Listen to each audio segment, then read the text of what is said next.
commissioned. Let's go back a day. Commissioning day. I was never so proud. Never, ever so proud. There sat my bud amongst four other NESEP candidates waiting for his commission. And it was within a sea of ROTC guys, and only four NESEPs, and my bud is one of them. Oh, and he's so handsome. Oh, my heart melts. Oh, I married the sailor, the man of my dreams, the man of my dreams. So we go through the celebration. We go to the Nittany Lion Inn, and this time I don't have to go through the back door like I did over the holidays when I was hired as a temporary maid, and I don't have to clean a toilet that day. This day I'm on the arm of a handsome sailor, and not only a sailor, but an officer. Whoa, boy, this little girl from Allentown, she did okay by herself. And so now we head home. Well, in our little tiny 10 by 50 trailer, remember how tiny this is, there are floor-to-ceiling boxes. And my husband, being left-brained, he has the last of his two things to cross off our big list. Now, the big list has everything planned from the day after pretty soon after we got married, until this day, when he finally graduates and gets his commission.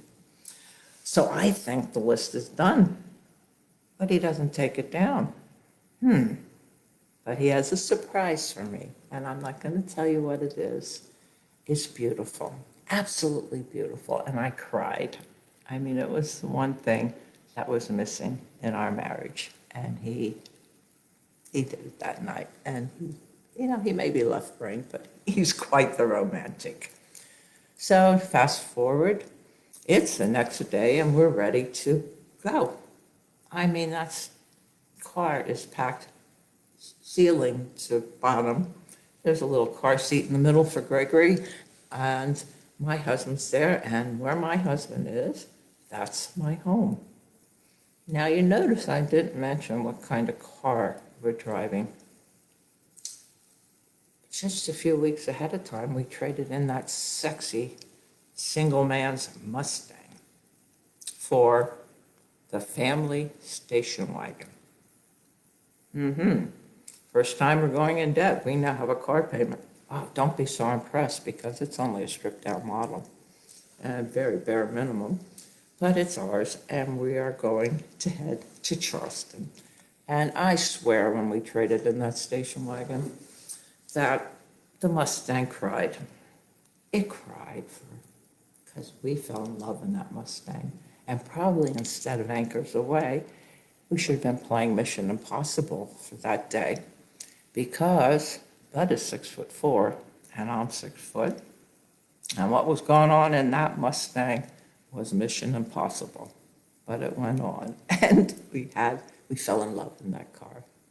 So now the Mustang is gone, the station wagon is packed, and I'm going to step forward now to where my sailor's waiting for me in the station wagon. Oh, he still looks so handsome. Even civilian clothes, he's so handsome. And where my home is with him, with my bud and my little boy. And we are off. So we're heading down, and we only have a short amount of time, so you can't really spend a lot of time lollygagging going down to the next naval base, which was to the first naval base that I'm going to experience, which is Charleston Naval Station. And we're having a good time. Anyway, we're singing in the car, we're laughing, having a good time, and we're off on a new adventure. I had never been anywhere. Holy mackerel, I'm going out of the state of Pennsylvania. The furthest I ever went was New Jersey to the beach. And now all of a sudden, I'm off on this new adventure. And I remember my wedding vows. How romantic. Oh, that we would walk away in love forever. Be together forever. Okay. So we get down to Charleston, and notice I said Charleston. Now, that's the Northerners' way of saying it. and we have a reservation at a place called the Charleston House. This is a temporary place where families can go to until they find a place to live. So I don't know why I got the job, but I got the job of getting out and finding directions to this place. Now, there's no cell phones, and of course, no internet, no GPS. So I'm on the phone.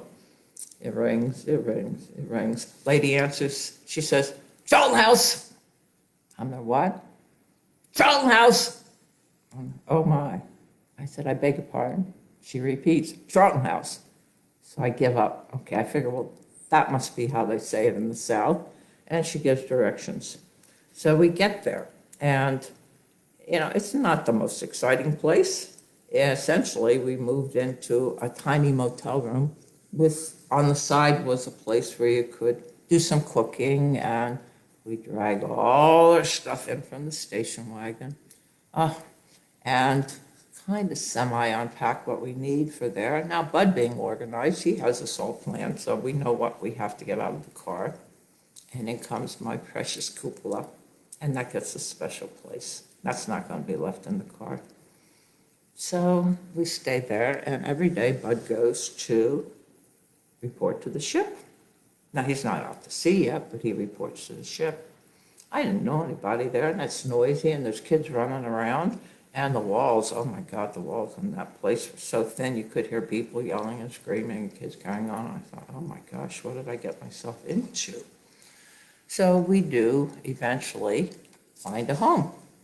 Now, you can't, when you go to the base the first time, at least we thought we couldn't buy a home because it takes 30 days to close. Now, we can't live in temporary housing for 30 days, so we find a rental. Oh my goodness, we're so thrilled because we lived in a 10 by 50 trailer. Now we have a 3-bedroom home. What a great location.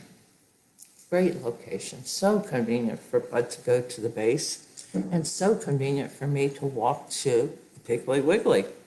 Yep, the Piggly Wiggly. They actually have stores by that name called the Piggly Wiggly.